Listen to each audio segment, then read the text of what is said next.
ഇനി പത്തനംതിട്ടയിലേക്കാണ് പോകുന്നത്. കോന്നിക്ക് സമീപം ഞള്ളൂരിൽ ജനവാസ മേഖലയിൽ വീണ്ടും കാട്ടാന.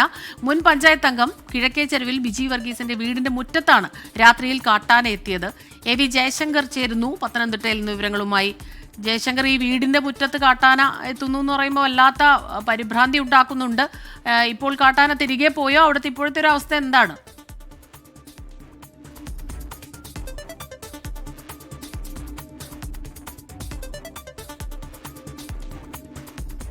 പ്രദേശങ്ങളിലും വ്യാപകമായി കാട്ടാന ആക്രമണങ്ങൾ നിരന്തര സംഭവമാവുകയാണ്. ഈ വനം വകുപ്പ് ഉൾപ്പെടെ ഇതിനെതിരെ കൃത്യമായ പ്രതിരോധ സംവിധാനങ്ങൾ ഒരുക്കുന്നു എന്ന് പറയുമ്പോഴും കാട്ടാന ജനവാസ മേഖലയിൽ ഇറങ്ങുന്നു. കഴിഞ്ഞ ദിവസം കോന്നി അതുമ്പുംകുളത്ത് ഇത്തരത്തിൽ ജനവാസ മേഖലയിൽ കാട്ടാന ഇറങ്ങി കൃഷി ഉൾപ്പെടെ വ്യാപകമായി നശിപ്പിക്കുന്ന സാഹചര്യം ഉണ്ടായത്. മുൻ പഞ്ചായത്ത് അംഗം ജിബി വർഗീസിൻ്റെ വീട്ടിന് മുന്നിലേക്ക് ഈ കാട്ടാനക്കൂട്ടം എത്തി. ഒപ്പം തന്നെ പരിസര പ്രദേശങ്ങളിലെ കൃഷി ഉൾപ്പെടെ നശിപ്പിക്കുകയും ചെയ്തു.